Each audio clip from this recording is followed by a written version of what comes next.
Me personally, I've done a lot of lying throughout my life. Like, I'll be very, very blunt with it.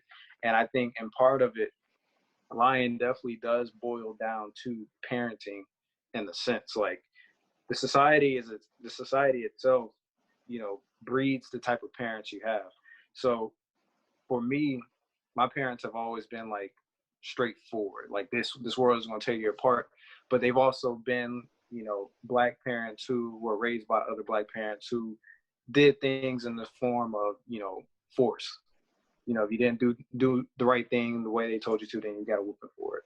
And not to necessarily say that that's a bad thing, because it's definitely taught a lot of good life lessons for me, and it's put me in a spot to where I can, use my conscious mind a lot more to make the right decisions. But I will say, as a kid, there were a lot of times where I lied to get myself out of a whooping, because I was able to weigh the pros and cons of, if I tell the truth, I'm gonna lose my PlayStation, I'm gonna get a whooping, I can't go outside, and I'm probably not gonna get it back for a couple months, because my parents didn't ground me or put me on punishment for times, like for lengths of time. Like, it was just until they felt like giving it back. So for me, since I never knew how long I was going to lose my belongings or my possessions, I would lie to hold on to them a little bit longer. I will say that the fault in that, and then it's not necessarily the parents using the force as a way of disciplinary action, but the issue that you have with that is that you now have to create multiple lies to keep up with the lie that you already created.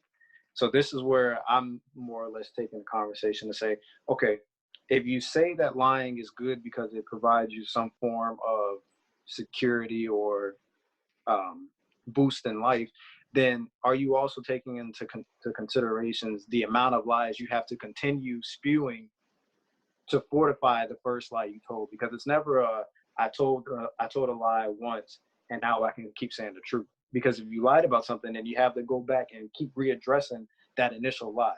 It doesn't just boil away. Case in point would be like, if your parents are asking, are you studying? You say, oh yeah, I'm studying. Knowing damn well you've been playing Xbox for 40 hours a week. You take the test, and then you get a C on it. And they're like, well, damn, you told me you were studying. Like, it just seems like you were just going to class and paying attention to what the teacher was telling you. But, your grades aren't showing the results. And then you have to turn around and create another, like, oh yeah, I was studying, but there was this one part that I was struggling with. Well, did you ask your teacher for help? Now you're at a point where you decided you're going to tell another lie. Yeah, I asked her for help, but the way she explained it. No, I'm not. I didn't ask her for help because she's kind of not that good of a teacher, so couldn't really ask her. Now we have a parent-teacher conference.